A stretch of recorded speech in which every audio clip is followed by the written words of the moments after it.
Some believe our timelines have been changing, but yet we retain certain memories from the previous timeline. Could this have happened with our favorite Christmas poem? Find out on this episode of Midnight Files.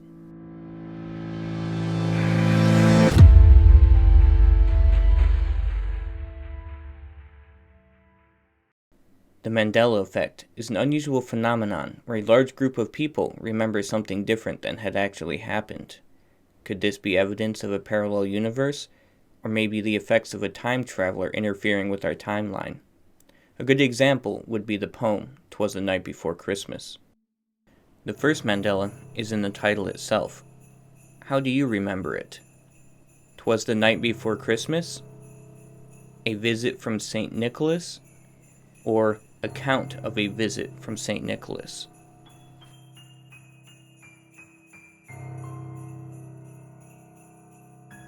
In reality, it was first published as "Account of a Visit from St. Nicholas." Later you'll see it published as "A Visit from St. Nicholas," but yet everyone refers to it as "'Twas the Night Before Christmas." Have you ever heard it referred to as "Account of a Visit from St. Nicholas"? Or even "A Visit from St. Nicholas"? It could be that people just remember the first line. Or it could be that something has changed. Now I'm going to read through the poem and stop where people's memories differ.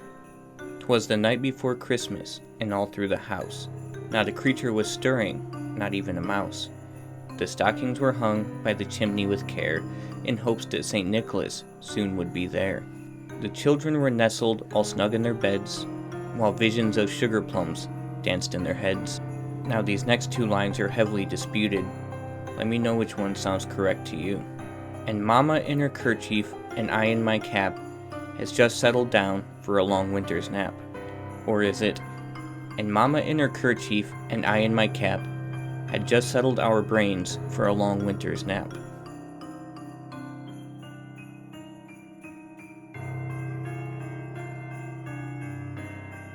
Strangely enough, the original was, "had just settled our brains for a long winter's nap," which doesn't even sound correct at all. Online, you'll even see that this quoted as "settled down for a long winter's nap," as the screen says "our brains." So what happened? Why the difference? And continuing on, "When out on the lawn there arose such a clatter, I sprang from the bed to see what was the matter. Away to the window I flew like a flash, tore open the shutters, and threw up the sash. The moon on the breast of the new fallen snow gave the luster of midday to objects below, when what to my wandering eyes should appear but a miniature sled and 8 tiny reindeer. With a little old driver, so lively and quick, I knew in a moment he must be Saint Nick. More rapid than eagles his coursers they came, and whistled and shouted, and called them by name." Everyone remembers the name of the reindeer, right? So which one of these are correct? "Now Dasher, now Dancer, now Prancer and Vixen, on Comet, on Cupid, on Donner and Blitzen." Or is it, "Now Dasher, now Dancer, now Prancer and Vixen, on Comet, on Cupid, on Dunder and Blitzum"?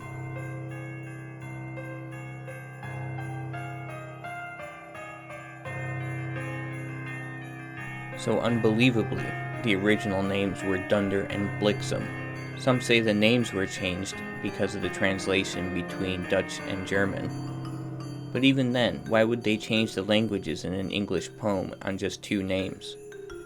The history of the changes is foggy at best, and even then, why would the original name not rhyme with Vixen as Blixum?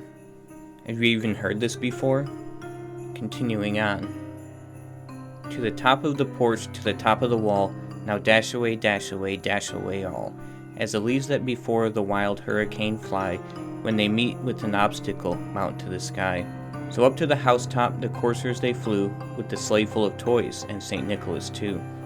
And then in a twinkling I heard on the roof the prancing and pawing of each little hoof.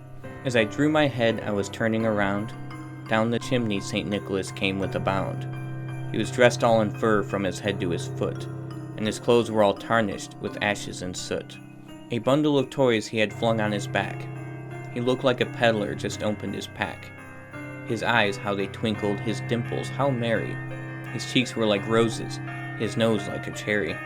His droll little mouth was drawn up like a bow, and the beard on his chin was white as the snow. The stump of a pipe he held right in his teeth, and the smoke it encircled his head like a wreath. He had a broad face and a little round belly, that shook when he laughed like a bowl full of jelly. He was chubby and plump, a right jolly old elf, and I laughed when I saw him, in spite of myself. A wink of his eye, a twist of his head, soon gave me to know I had nothing to dread. He spoke not a word, but went straight to his work, and filled all the stockings, then turned with a jerk. And laying his finger aside of his nose, and giving a nod up the chimney, he rose. He sprang to his sleigh, to his team gave a whistle, and away they flew, like the down of a thistle. And even the very last line is contested. But I heard him exclaim, ere he rose out of sight, "Happy Christmas to all, and to all a good night."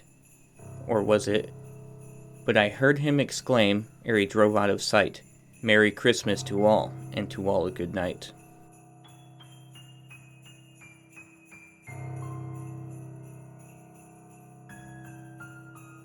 Like me, you might be shocked that it says Happy Christmas to all, and to all a good night. I don't ever remember Santa Claus saying Happy Christmas to all. It's always been Merry Christmas, as far as I can remember. So were you like me in remembering the poem completely different? Let me know in the comments below, and until then, this is Midnight Files.